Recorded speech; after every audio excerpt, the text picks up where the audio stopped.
Okay, we dealt with the surface area of prisms. Now let's talk about the surface area of pyramids. The- and here, if you look at it, right, you look at a pyramid here. Now you look at that thing that says slant height. Now, when we're looking at the volume of a pyramid, we would be looking for something that's going kind of like straight up and down from the center. But when we're talking about the surface area, you have to realize that we have one, two, three, four lateral faces here that are triangles. And so that slant height is the height for those triangles. So you have your slant height and you have your base.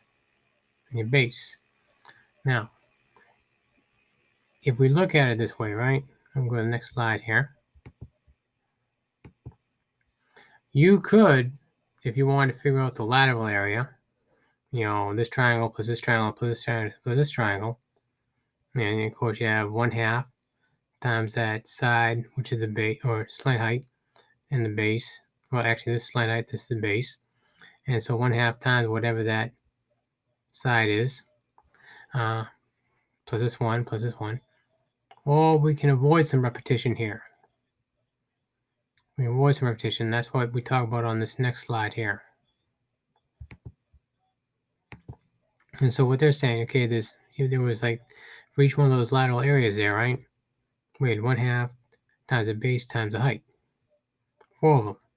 Well, commutative property says we can rearrange the order here, and we can say 1/2 times 4 times s times the slant height.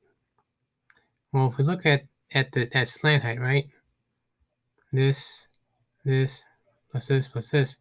If we were to add them all together, well, that's your perimeter, right? So technically, we can bring this all together here, right? By just we were substituting that 4s. And this would work also with a triangular base as well, and just you figure out what the perimeter is. And so if we want our total surface area, it's going to be the base, that rectangle or square on the bottom, and then 1/2 is the perimeter times side height. All right, so let's go ahead and let's try that.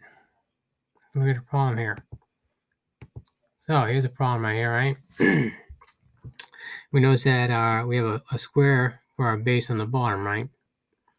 So 4 times 4, that's 16. Let me get my marker here, right? And since they had green here, I'm going to take the green. So 16 here, right? 16. Well, that's from the 4 times 4, right? That's 16. Now, we're making a mess there. Now, let's talk about perimeter, right? 16, right? 4 plus 4 plus 4 plus 4 is 16, correct? And the height of all of them is 9. So it's sort of make one big base with a height of 9. And we have our 1/2 there, which is conjunct with the whole idea of a triangle, right? And so if we go to 1/2 of that, because we always do this, that we get 8, 9, 72, 72 and 16 is 88. So there's the total. Surface area, 88 square inches. All right, let's talk about the next one here, right? I got a pointer to get the next slide here. All right, now I'll get my eraser here. And like I said here, right? It doesn't matter how many sides you have on that bottom there. If we have our perimeter, right? We have our perimeter.